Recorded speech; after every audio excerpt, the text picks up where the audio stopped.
Assalamualaikum warahmatullahi wabarakatuh. Nah, bisa kalian lihat sendiri kan? Di sini ada swalayan, bisa kalian lihat kan?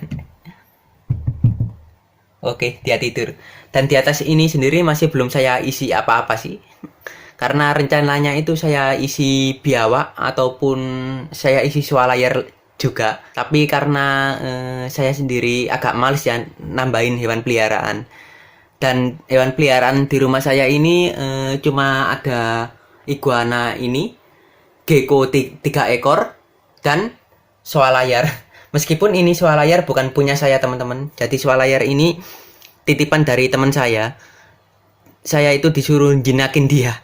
Oke, bisa kalian lihat sendiri kan. Ini iguana saya, red iguana atau iguana merah. Dia ini berjenis super red. Jadi super red pure ya. Jadi indukannya itu super red, anaknya super red. Dan ini dia. Dia ini usianya itu sekitar 1 tahun 3 bulan. Jadi dulu itu saya beli itu sekitar ukuran segini teman-teman. Jadi kecil banget.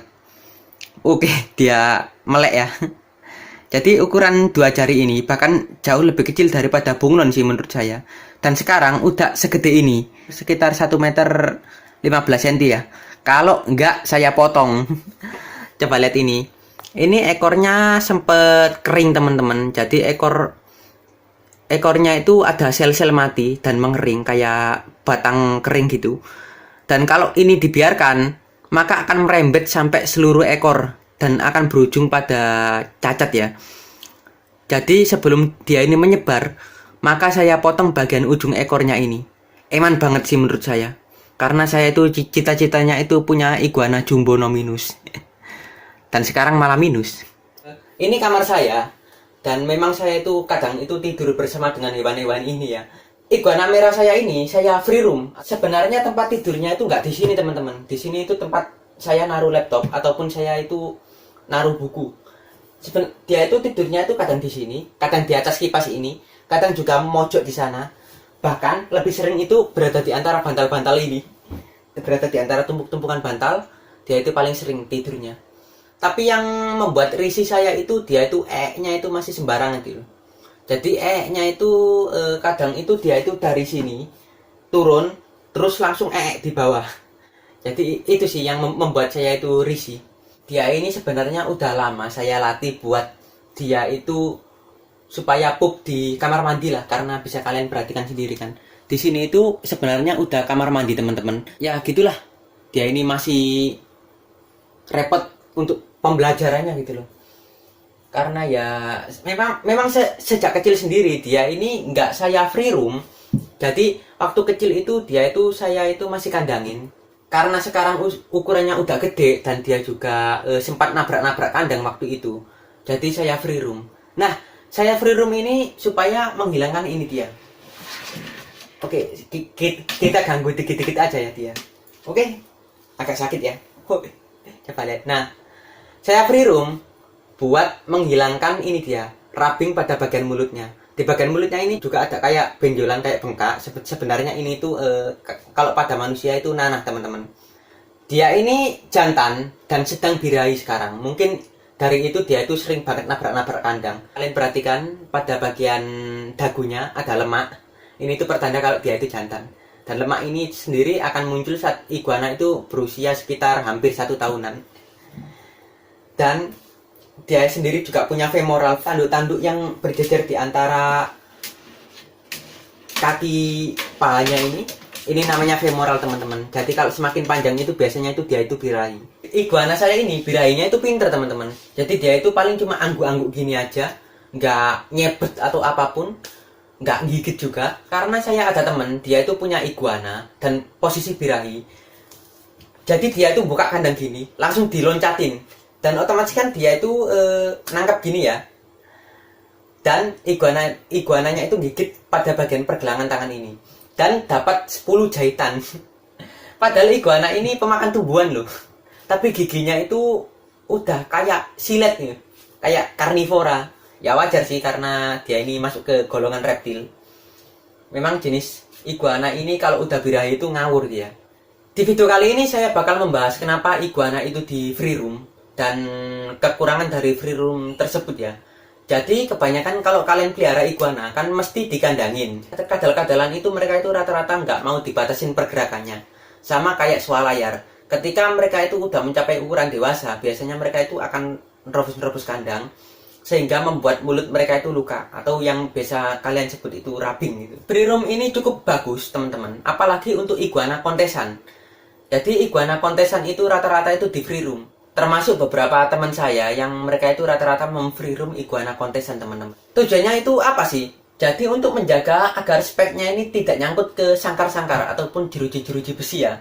Jadi biasanya kalau iguana dikandangin itu, mereka itu speknya itu hancur. Nggak hancur sih, kayak nyelip ke sela-sela kawat-kawat gitu. Terus iguana itu narik, jadi speknya itu agak, kadang itu ada yang putus gitu loh. Jadi yang nggak bagus lah, karena yang pertama itu dinilai itu speknya dan menghindari terjepit. Jadi iguana di free room seperti ini itu nggak mungkin terjepit gitu teman-teman, karena ya memang dia itu bebas berkeliaran dimanapun, tapi ya itu kita itu harus melatih dia untuk dia itu buang hajat itu di mana. Alasan yang paling banyak iguana di free room, jadi iguana itu paling banyak di free room karena mereka itu rubbing teman-teman, untuk menyembuhkan luka pada moncongnya.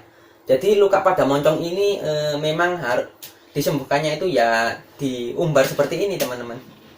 Menurut saya pribadi banyak kekurangannya juga, karena iguana di free room itu mereka itu rentan terhadap serangan predator.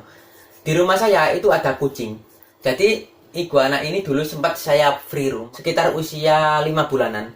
Jadi kucing saya itu hampir nerekam dia. Gak berani free room lagi. Tapi sekarang ukurannya udah hampir sama dengan kucing saya. Jadi saya berani free room. Karena kucing saya pun gak berani buat deketin ini. Oke, jadi kelemahan dari free room itu yaitu mereka itu rentan terhadap serangan predator seperti kucing, tikus, dan kadang kalau kalian apes, luak. Jadi teman saya itu ada yang ekornya itu sampai kroak, sampai segini ngepok gara-gara digigit luak.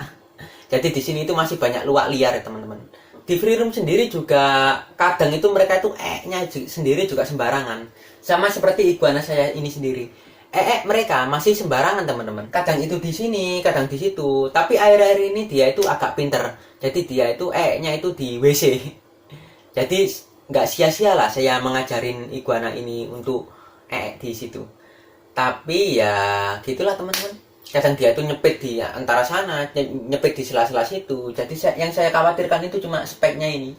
Teman-teman, karena dulu itu saya itu ngerawat speknya ini telaten banget gitu loh. Iguana free room sendiri jarang mengalami masalah seperti luka pada bagian kulit karena gesek sangkar ataupun luka pada bagian kaki. Itu jarang banget mereka ngalamin itu.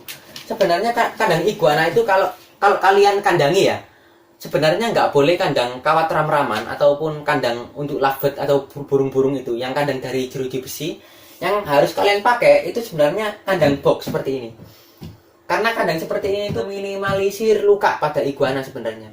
Dan kandang seperti ini itu sendiri direkomendasikan untuk jenis kadal-kadalan sebenarnya. Meskipun ya untuk ukuran paling besar ya segini. Sebenarnya iguana itu kalau dikandangin pun harus kandangnya seperti ini.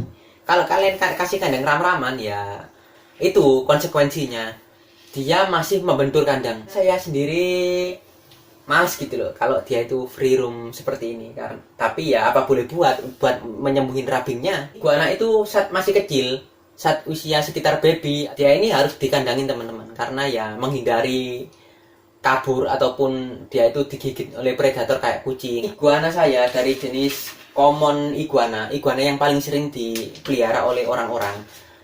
Dan sekarang itu common itu ada banyak bermacam-macam ya. Tapi kalau basicnya itu cuma dua, red dan green. Meskipun red ini ada yang super red. Kalau iguana saya ini ya, dia ini super red, jadi anaknya juga ikut super red. Kan ada juga red mix, red apa itu. Ya memang cuma menurut saya level pasar aja sih. Nah, iguana saya ini sendiri sering saya bawa gathering atau kumpul-kumpul bareng teman komunitas teman-teman. Jadi saya sendiri agak eman jual ini teman-teman. Karena iguana saya ini sendiri sering banget saya bawa kumpul-kumpul. Jadi saya itu kayak ada apalah eman gitu loh. Oke, dia tidur ya. Nah, jadi mungkin untuk itu saja sih penjelasan saya tentang kenapa kok iguana saya ini di free room. Kekurangannya sendiri ya karena iguana ini merupakan jenis hewan teritorial. Jadi kalau dia itu dikandangin, dia itu merasa nyaman gitu loh. Tapi kalau dia ini di free room, kebanyakan dia itu akan merasa sangat waspada karena biasanya dia itu di sekelilingnya itu ada predator gitu loh, sama kayak kucing atau apa. Kalau dikandangin sendiri mereka itu merasa nyaman karena pertama terhindar dari predator karena predator pun nggak mungkin gitu masa dia di dalam kurungan, dan dia ini memang jenis hewan teritorial jadi dia itu merasa kandang itu daerah wilayah kekuasaan mereka.